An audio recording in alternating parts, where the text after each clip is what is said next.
Hey guys, this is Evan Summers with Summers Wellness. As always, I'm here with Dana of Whole Health Dana. Thank you for joining us for this week's Essential Oils class. This week we're talking about pricing. We are here every Sunday, 8 p.m. Eastern. You're always welcome to join. It's open to the public. This is an educational forum. We designed this primarily to be brand neutral. Every once in a while, brands will sneak out of our mouths, but generally speaking, we try to keep the information as brand neutral as possible and focus primarily on the education.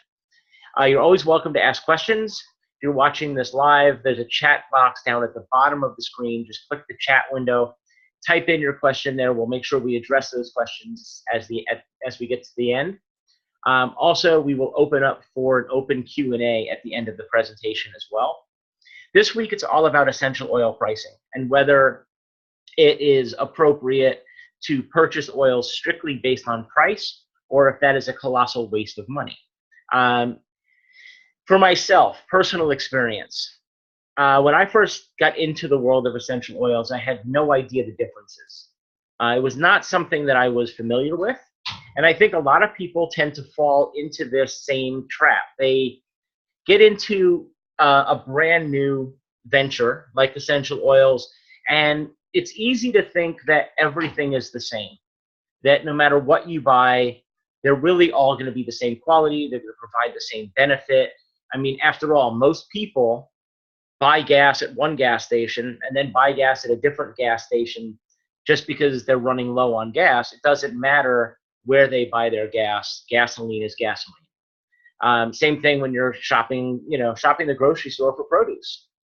Same methodology tends to apply. Whether you buy a banana at one grocery store or a banana at another grocery store, you're still buying a banana. And that's kind of also been the uphill battle in the world of organics, is trying to put organic food in the proper category so people understand that there is a quality difference, that your body reacts differently to an organic, in other words, higher quality product than it does to a lesser quality product. So as I did my research and I learned more and more about essential oils, I started to realize how big a difference there truly is. And being a natural skeptic, when I first started out, we bought cheap. We went and, I had a spreadsheet that I set up. I broke down cost per drop. I figured, okay, I'm gonna figure out exactly what this is gonna cost me, and I bought probably some of the cheapest oils I could get because I had no faith in what they were gonna provide. It was just something to change the smell of the house. I grudgingly agreed to throw out the plugins that were in every outlet in the house. We tossed the candles. We got rid of the incense burners. All of the things that we naturally were using as air fresheners for so long. As Jennifer started researching better options, those things were some of the first to go. So to me, essential oils were just a replacement of that type of product. I didn't view it as therapeutic. As I learned more and I started to recognize and understand that, maybe there's something behind this, behind all of this hippie crap, as I called it, I started to see all the outlandish claims that were being made. And quite honestly, it was those outlandish medical claims, the healing claims, the curative claims, that probably made me even more skeptical than before. Mostly because I figured, if people are making these outlandish snake oil kind of claims, how can they really do any good? So I dug deeper and I researched and I started looking at more companies and more products, and I started to notice a trend. I started to notice that the higher quality essential oils were frequently talked about by the people who seemed to know what they were talking about. Now, that kind of becomes a no-brainer if you think about it. If you start to trust the people who know what they're talking about, you start to realize that those should be some people, at least whose opinions should be considered, if not trusted. Then I started looking at price disparity. Why would one company's peppermint be $20, another company's peppermint be 17, another one be 18, another one be 16, and then all of a sudden you find a bottle of peppermint for $6? That's where I started to ask why. If you've got a whole bunch of companies where the pricing is relatively consistent, and then you have a standout on either side of the spectrum, like, we rarely have a problem pointing a finger at the high price option. We often will point a finger at a higher priced product and say something is wrong with pricing when it's too high. But we don't usually have a problem pointing a finger at something that's priced too low, because we just figure we're getting a bargain. We figure, hey, you know, I can get this same thing at half the price. Why not pull the trigger? And that's what our entire system has kind of become based on. Companies devalue their product on a regular basis. They make things appear cheaper so they can impact and drive sales. An example of that: if Bed Bath & Beyond decided to stop offering the 20% off coupons, nobody would shop there, because people have become so accustomed to getting that 20% off coupon. And I'm looking at you, Dana. People have become so accustomed at getting that 20% off coupon that what Bed Bath & Beyond has effectively done is they have devalued every piece of merchandise in their store by 20%. The same was said for McDonald's for a long time, when they were always running, you know, those 2 for $1.50 or 2 for $3 or whatever those deals were. They devalued their menu. They devalued their product, because people are always looking for the cheapest, best deal they can find. Well, when you're looking at essential oils, when you're looking at holistic therapies, when you're looking at ways to heal your body, do you want to go cheap? And that's the question I tend to ask a lot of people. Is it worth it for you to choose the cheaper option when you're trying to improve your health and the health of your family? For me, when I started to look at the benefit, I started picking out the oils that tended to be in that higher price range.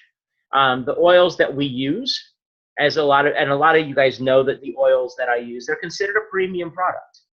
They are on the higher price scale when you just strictly look at the price that you pay with your initial order. They would be considered a premium product. They're not for everybody. But you know what? Neither's a Ferrari. For some people, you need a Volkswagen with a faulty airbag. You know, but you're not going to be able to buy a premium product at a junkyard price, you know, without there being a problem with it. So let me dig into, and we're going to do this briefly so we can open it up for questions, but I want to dig into what goes into the processing of an essential oil, why the price really matters. First and foremost, when you have a company that controls all of their plant material, from the time they start putting it in the ground to the time they put it in the bottle, they're replanting the plants in parts of the world where they don't grow naturally. So you're not going to get as high a quality plant. Even when companies grow their oils or source their oils from all over the world, you still have a lot of labor that gets involved in processing that plant material. From the planting and the harvesting, that of course takes time. From loading the distillers with all of this plant material, processing it at the proper temperature, at the proper pressure, for the proper amount of time. If you guys don't know all of what goes into the full creation and processing of essential oil in the distilleries, Dana and I did a week on the distillation process. And I actually showed a couple of videos that were really informative about that. But you have to have the proper time, pressure, and temperature for each individual plant that you are putting through the distillation process. Then from there, it's the proper storage, proper shipping from all over the world, and then making sure that that oil is tested both at the source and at every single destination that that oil is going to actually touch base. And those tests could be $400 a piece for every batch of oil. That gets very expensive. And you will find there are some growers, let's just say they have time pressure. Maybe they've got a big company, a big distribution company that needs their oil. They've got pending orders. They're running low on stock. They need to cut short the amount of time that it would ordinarily take to process the oil. So they cut short the growing season. If a growing season was a year, maybe they harvest in 9 months. That's going to save money. You're not going to get the best plant material, but it's still pure. It's just not the highest quality. Same can be said for every shortcut. If they don't distill the plant material for the proper amount of time, or they take a shortcut and maybe they turn the heat up higher so they can hopefully get that process to run faster, or they turn up the pressure, it could alter the final product. It could cheapen the final product and make it less effective. All of those little shortcuts can add up to a cheaper quality essential oil. Now, everything I've described could still be considered a pure essential oil. By definition, they're still processing a pure product, but they're rushing the processing. And in rushing the processing, it doesn't become as high a quality. Then you can start looking at some of the adulterated ways that essential oils can be processed. So when we talk about forcing the distillation with ethanol, so you can find out from things like that, they tend to leave trace markers when the essential oils are processed. So that would be an adulterated process. Synthetics added to your oils, or a completely synthesized product. And remember, when you talk about synthetics, all a laboratory has to do is get the chemical structure correct. And then they can let the machines do the work all day, all night, every day, without any human interaction, cost them pennies on the dollar compared to what it'd be for a regular essential oil.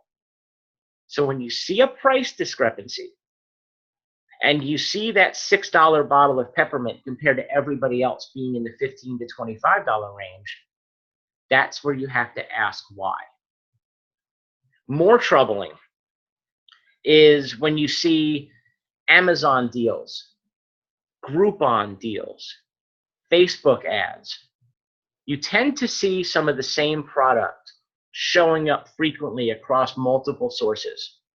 These smaller companies that all of a sudden seem to come into tens of thousands of dollars worth of advertising dollars just to jump on the bandwagon because essential oils are constantly in conversation. So when you look at the major players in the game, and if you're new to essential oils, I totally understand looking at the different companies and saying, well, I'm just going to go cheap because I don't really know what I'm getting. I would rather you go in the middle, pick a price in the middle, and stick with that when you start doing your experimenting. Because maybe you're not ready to go with a premium product. Maybe you're not ready to go on the high end. Try oils from multiple companies. Brand loyalty is just up here. It doesn't really matter. So if you really want to do yourself a favor, even though you may have more than you need, buy that bottle of peppermint from 4 different sources. Explore what each of them do for you, how they work, which ones make you feel better, because you'll get a better idea of quality. You'll get a better understanding of what one company uses compared to another. Most of even your higher quality essential oil companies, the independents, the non-MLM companies around the internet, most of your better quality companies still source their oils through the same 2 or 3 distributors around the world. Most of these companies do not have the manpower or the resources to create the one-to-one relationships that they would need with farmers around the world in order to get their oils sourced directly from the source. There's usually at least 1 or 2 middlemen through that process. And that leaves a lot of room for a distributor to add coconut oil to thin out the product, for some type of adulteration to occur in the processing and in the bottling. You'll also find, as you look through some of these Groupon deals, some of these essential oil companies that are kind of fly by night, you'll start to see some trends in the look of their bottles. These are some major red flags to look for. If you find a bottle that's label looks very similar to the major competitors on the market, that should be a red flag. That should be something that tells you these guys are trying to look like one of the major players. Their oil can't possibly be as good because they're trying to trick people by the visual. You see that quite a bit with some of the knockoff electronics that's been going around for probably 20 to 30 years. They knock off the label to make you think that it looks like another. I've seen it with a lot of the Groupon oils lately. So that's just some things to definitely think about. I always suggest that you compare. Figure out what's best for you. Don't listen to me. Don't listen to any one person that tells you my oils are the best. That my oils are the only ones you should use. I will tell you with a 100% assurance that the oils that we've chosen for ourselves are absolutely the best ones for us. We've done the legwork for ourselves. We've compared multiple companies. We have done everything that I suggest that you do to make sure that I'm getting the best quality oils for myself and for my family. And thanks to Jennifer, if it wasn't for her, I wouldn't have even known these things existed. But explore, experiment. Don't just take one person's opinion. Don't ask questions on Facebook groups that say, what's the best essential oil? Because all you're going to get when you ask that question is the opinions of 24,000 people and fighting amongst different people that represent different companies. When your best advocate should always be you. So with that, I'm going to go ahead and let's unmute, or you guys, let me see if you guys can unmute yourselves if you have questions. I know there were some questions that came up in the chat. Let's see. Dana used to buy the cheap stuff for making lotions. Yeah, we were the same way. Let's see. Jennifer, I used to think Oracacia was awesome. And Oracacia, we basically subjected Oracacia to being one of two things. It's either a comparison oil. I like to have people smell the Oracacia peppermint compared to our peppermint because they can smell a very defined difference. And then we use Oracacia for a while for our dryer balls. B, I'll get to your, well, let me answer your question. B wants to know, how can we test to see if an oil is adulterated? It costs about $400 to get an essential oil tested just for the GCMS report. It's about $400. And quite honestly, these companies that are selling cheap oils, and don't even get me started on Walmart, at $5 a bottle, it costs more just to ship that oil than the $5 a bottle they're selling it for. But if you're specifically buying an essential oil based on price, and you're buying that cheap, you're buying a $5 bottle of essential oil, these companies know that you're not going to spend $400 to get it independently tested. You're just going to use it, and you're going to think that it's real and legitimate.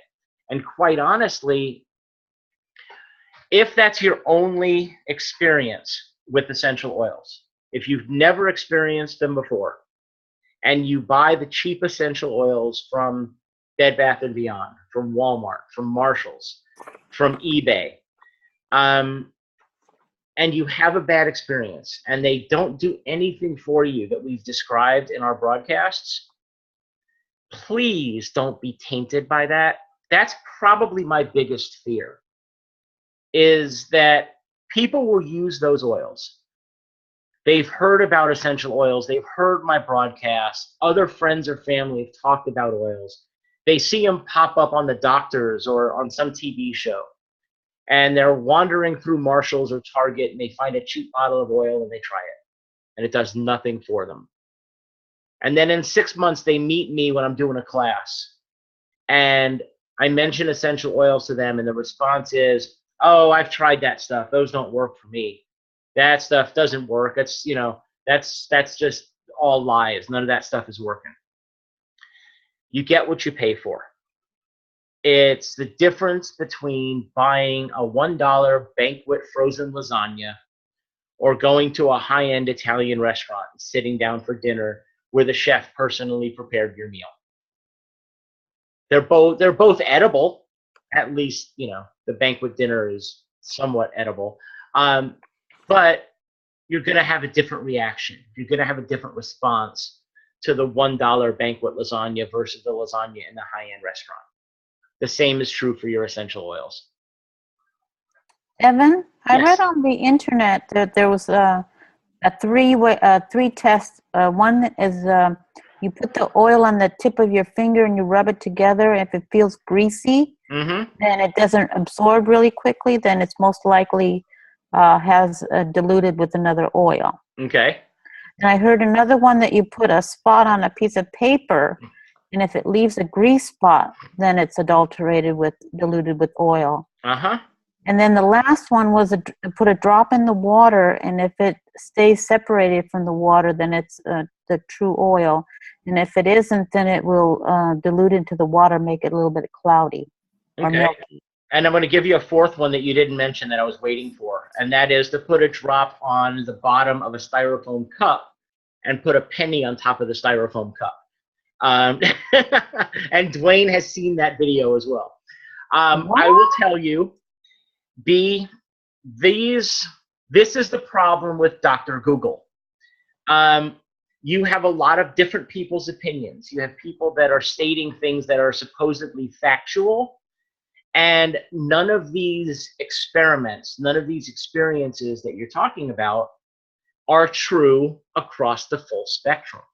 So let me address the first one.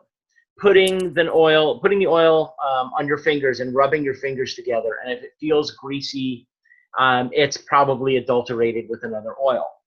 While in a general term, you could state that that would be true. However, every single essential oil has a different viscosity. Some are going to be thinner than others. So, for example, if I put peppermint and lavender on your thumb and your finger, and you rub those together, those are going to be a lighter, more light oil, easier to maneuver. If I gave you a drop of vetiver or a drop of vanilla, that is a thicker, much more viscous oil, something that's going to stick around longer. So that's something that's not going to spread as thinly or as easily. So to make that blanket claim is blatantly false because it's not universal. In addition, different plants from different parts of the world, also the way they're processed into oil will also change that chemical constituency as well. So that may change the viscosity of that oil, the sourcing, where it came from, and how it was processed may alter that. So that, I don't want to tell you that it's a completely poor way to check, but that is, you can't just rely on something like that. The second one, the paper test. I've seen this thing debunked 1,000 times. There are so many ways that test can go wrong. Dana and I actually did it early on in our conversations. about oils and about doTERRA, and comparing the Orocacia oils. We had done the paper test. But what's never discussed in that paper test is, again, the viscosity of the oil used. There are some oils that have a tint to them. So, for example, tangerine is an orange oil. The wintergreen with doTERRA is a pink oil. Those oils are going to leave some type of a ring on that piece of paper. Your higher viscosity oils will do the same thing. The oils are primarily an aromatic compound. That's why you smell them instantly. And that's where that test kind of comes from, is the idea that by putting the oils on paper, you are going, that over the course of 12 hours, all of the aromatic compounds will have dissipated, and it should leave no oil ring on that paper. But nobody's also considering the type of paper that's used, the processing of the paper that was used. If there was any type of residue that's on that paper itself that might be getting interacted with the oil. So again, it's, you know, it has been deemed the poor man's oil test all over the web. The only true test of an essential oil that won't cost you $400 is to try them on yourself and compare your different companies and your different brands and see how you respond, see how you react to them. As for a true, a full true test of your oils, you need to spend the money to have them independently tested. Or you can go to the Essential Oil University page on Facebook. Dr. Pappas, every time he tests an oil for company, when a company makes false claims and he tests their oils and they come back fraudulent or adulterated, he will post the results on that page. Oh yeah, I belong to that group, and good. I checked on it. There's not that many oils on there that have the test results. No, and he only will put up, he won't name company names unless they are blatantly making false claims. Or if they're using old test results, because this is something that some of these companies will do, they will use old test results for new batches of oil. Company with ethics will test every single batch because the plant material will be different from every single batch. But some companies will say, you know, oh, we got our oils tested last year. This is how they passed. And then maybe not test another batch of oils for years to come, relying solely on just that last test that may have been a year or two old. You asked about the oils on water. I will, even though like I said, I try to keep this brand neutral, there was a great video that came out this week from doTERRA where they showed the different viscosity of 3 different oils. They showed how that because of the viscosity of the oil may rest on top of the water. The oil could sink all the way to the bottom of the glass. And there are some oils that will actually form a pocket that are pretty much equal to the surface tension of the water and basically create a bubble that rests within that surface tension. So you can actually see a visible indentation into the water, kind of like, you know, digging a hole in the sand at the beach.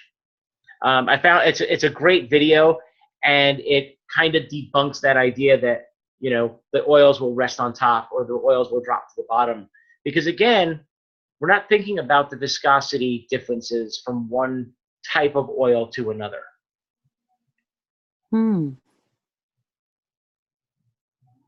Wow. So there's that. And then let me throw in the fourth one, since I threw it in there anyway and people are dying to know what I'm talking about. There's a video that shows a guy doing a test between Young Living and doTERRA oils. And he's got 2 styrofoam cups, and he put a couple of drops of lemon oil from each company on the styrofoam cup. And then he takes a penny and he rests a penny on top of the oil on the styrofoam. Now, your citrus oils are naturally caustic. They are and the word's not coming to my brain at the moment, but they're solvents, right? Mm-hmm. So that's why you can use lemon essential oil to clean permanent marker off a wall, for example. So you put them on styrofoam, they're going to eat through the styrofoam. Well, this guy in this video is trying to claim that the oil that chews through the styrofoam faster is the more pure of the two. That was his that was his claim. That was his purity claim. Now keep in mind, you're talking about store-bought, off-the-rack styrofoam cups. Mm-hmm. It's an impure kitchen-style environment. You're not in a clean room. The guy's handling used pennies with who knows what kind of residue on them with his bare hands. So again, we're not taking any of the scientific method in regards to testing something into consideration. All of this is just, the kitchen scientist, so to speak. So like I said, I've seen that. And again, you put the, part of the reason that we always tell you to never drink essential oils or never store essential oils in a plastic container. If you're going to take them internally, if you're going to choose to drink a couple of drops in a water bottle, always use glass or stainless steel. Never use plastic, because your oils can eat through the plastic. If you're making personal care products, unless they're heavily diluted and they're held in a good quality lotion, you should always use glass. If you're making body sprays or cleaning sprays, use glass or stainless, because you don't want those oils to eat through the plastic, and that's what can eventually happen. At the very least, they'll discolor the plastic. I see. Great information. Thanks for your question, B. I know that one went a little long, but that's okay. I wanted to give some detail. Anyone else? So you did a really good job of explaining the differences and processes of essential oils and what goes into it, which might lead to why one brand is more expensive than maybe something you see at the grocery store. Uh-huh. But you have an incredibly excellent explanation about how you have tested the size of the orifices, of how big basically how big the drop is that comes out of the bottle of your grocery store versus some of your more higher quality oils, and what the difference is, and how we're not necessarily seeing as much of a difference in price. Would you go over that? I love it. Yes, let me grab them from behind me.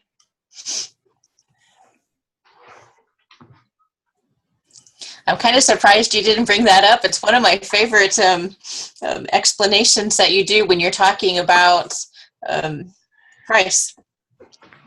Okay, so Oh, you didn't even hear me. I didn't hear you. It's all good. Just so you guys know, and as always, oh well, I get to open this one. I usually keep them sealed till I need them. All right, so both the same type of oil. They're both grapefruit. So I wanted you guys to at least know that I grabbed a bottle of the same type of oil. So when you look at, this is the Oracacia bottle that everybody can find at Whole Foods. You can find that at most health food stores. Of course, because of our preference, that is the doTERRA grapefruit. Now, I reference the peppermint quite frequently because the peppermint is the one that I really show off the most. The Oracacia peppermint is about half the price of doTERRA. But what I want you guys to see is the size of the hole, as I try to get it centered for you guys. The blue, there we go, it's a little bit better. The blue one is the Oracacia bottle. You can see the square bottle. The clear one is the doTERRA. And you can see the size of the hole on the doTERRA bottle. I see. Is significantly smaller. The Oracacia one is about 2.5 times bigger. Now, in the world of peppermint, and I say that it's about half the price, you can compare that for yourself. But the grapefruit is about the same too. If the Orocacia price is half, but the drop size is about 2.5 times bigger, where's your cost savings?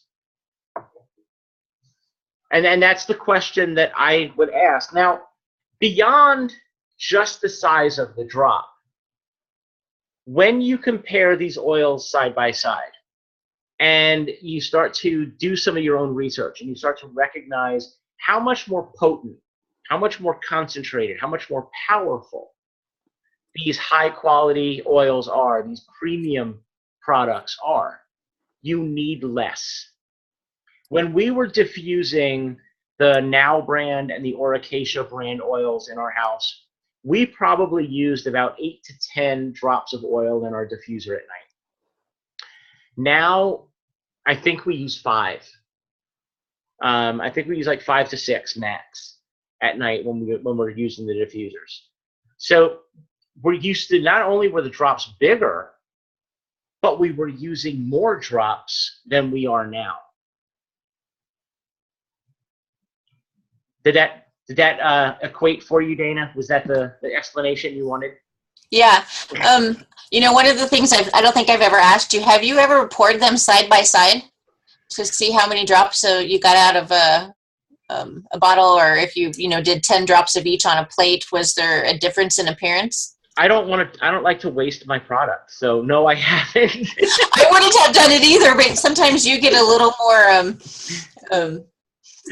intense about stuff like that, and you want to know everything. So I thought maybe you might have. Yeah, if I got to a point where I had a mass excess of something, and I just was like, let me just see, I might do something like that. But I'm not a wasteful person, especially with that kind of stuff. Yes, I am very frugal, Jennifer. We know that. But it's also the reason why I also dilute all of my oils for topical use, because it's actually more beneficial when you dilute them with coconut oil for topical application. There's no reason to use 2, 3, 4 drops of oil topically when you can use 1 and dilute it properly so your body gets better benefit.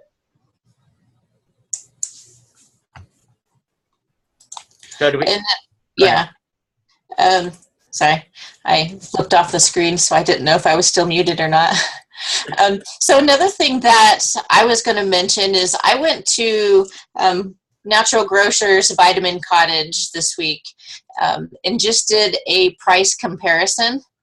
And I looked at the Orocacia and I used their organic because presumably their organic is the best that Orocacia has to offer. And then because I'm partial to a brand, I compared it with the pricing of doTERRA because that's the prices that I'm aware of and I know. And so I divided them up by the price per milliliter, and then calculated how much does a 15 milliliter bottle of each one of these brands actually cost, and is it really that much cheaper?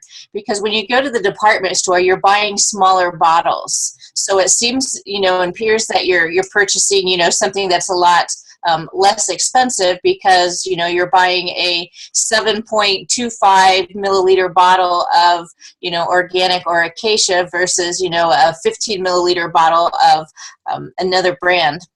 And just with comparing those, they only had 7, and I compared 6 of them because the other one wasn't comparable. They had cinnamon leaf, but they didn't have cinnamon bark.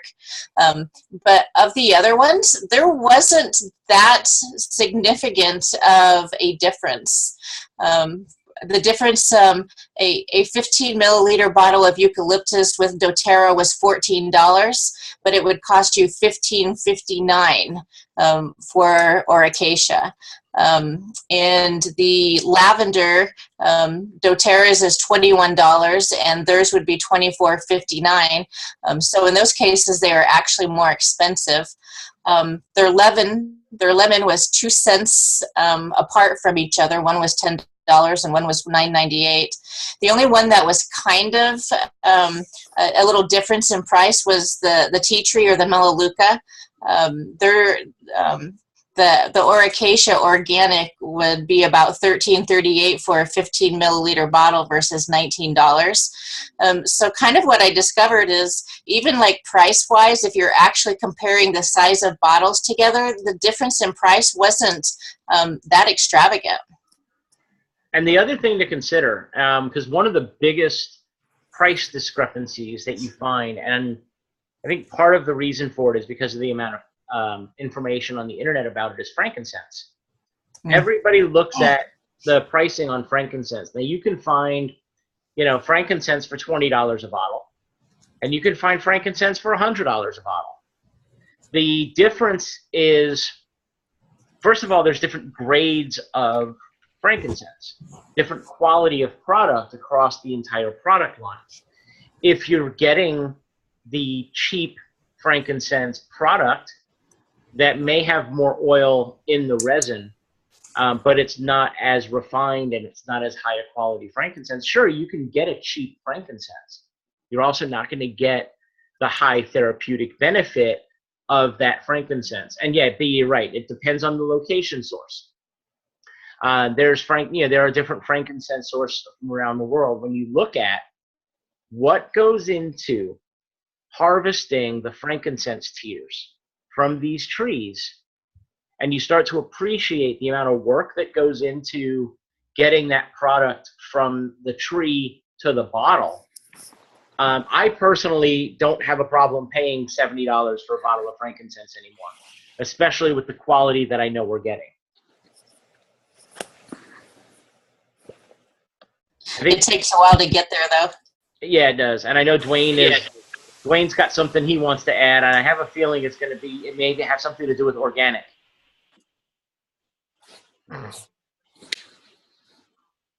There you go, Dwayne. I unmuted you.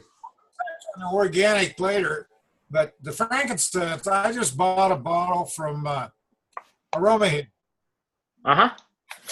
And it was a 5 ml bottle, $40, but it was pure sparkle.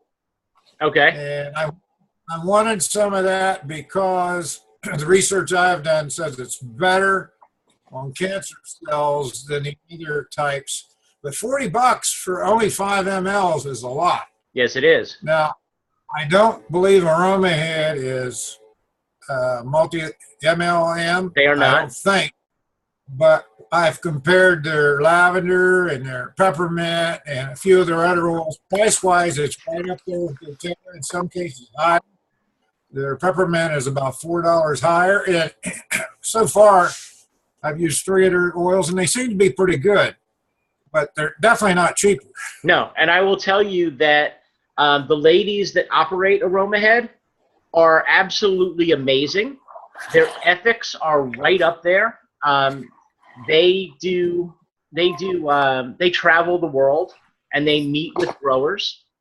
They are one of the few. There's a very small handful of companies that I will freely recommend and not have a problem recommending to people. Now, it is because I trust in their quality. I trust in the 2 ladies that run that business. In fact, they operate a certified aromatherapy school, and it is one of the schools on my short list that I'm considering for when I decide to get my certification in aromatherapy. Yeah, I agree. I've listened to a lot of their education, and they're brilliant. Yeah, they do great work. I wanted to comment on the organic too. I know you did. Anytime you see the organic label, it's usually going to be higher priced. Well, yes. It's better or not. Typically, that's what the label's all about. You pay a fee, you fill the paperwork out, you pay a pretty healthy fee, and then you can charge a higher price for your product. And there's no way of knowing if it's really organic or not, especially when you're sourcing some of this stuff from Somalia and some of these other countries, underdeveloped countries. There's absolutely no way, because the USDA does not send people out there to store. And I know that for a fact. Yes, he does. The reason that organic doesn't matter in the world of essential oils, in short, the USDA organic label is strictly going to be based upon US-based product. Now, you can import product and still get a USDA organic label on it, but there's no testing done. It's not like the USDA has the manpower or the resources to send somebody to your location to test the product that you want certified. So as long as you fill out the paperwork and you send in the check, they give you the letter that says you are now authorized to use the USDA certified organic label. You know, I don't know if that's their own way of doing checks and balances. You know, basically, if you can afford to send them the check, then you can afford to get the organic product. But when you're sourcing, most of the essential oils that are sourced from their indigenous regions around the world, especially from the smaller countries, these small farms, small communities, these places, Bulgaria, Somalia, Haiti, these places couldn't afford insecticides and pesticides if their lives depended on it. These guys are still using traditional farming methods that this country has long since abandoned in the industrialization of our farms. These other countries still practice that. So they're better than organic because pesticides have never even seen their groundwater. You know, I'm somewhat surprised. It's a marketing tool, that certification, and it is quite expensive. You apply for it, and it costs a few $1,000s. A big company like doTERRA could afford that. So I'm somewhat surprised they didn't go that route because they could use it as a marketing tool, you know. But they haven't. So. No. And I think in regards to doTERRA, and this is strictly my own interpretation of this, I don't know that they would do that based solely on the back of it being a marketing tool. Just knowing what I know of the guys that operate at doTERRA, because it's mostly a marketing tool, I don't know that they would want to take advantage of the mindset of the public by just putting that out there. But again, that's my interpretation. There could be other reasons behind it. I have no idea. All right, That's so true, but other questions? Most Americans hear the propaganda daily, so they buy right into it. Absolutely.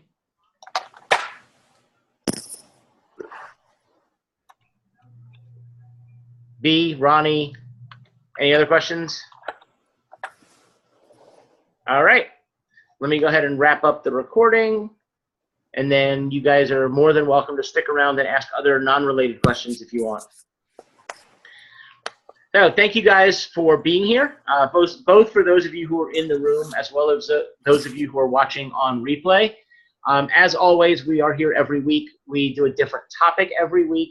Similar format. We will always have a presentation at first, open the floor for questions. Most of what you're hearing is either done by our research or, quite honestly, could just simply be an opinion. But that's up to you to decide. But we do our best to try to keep a consistent message. And that is, we want you to explore, experiment, and be empowered by the use of essential oils. And that's most important to all of us, is try some different companies, try some different oils. Try what works best for you, and that's what's most important to all of us. So thank you guys for being here. Hope to see you next Sunday, 8 p.m. Eastern, as we are each week. For Dana from Whole Health Dana, I'm Evan, and for my lovely wife, Jennifer, have a fantastic evening.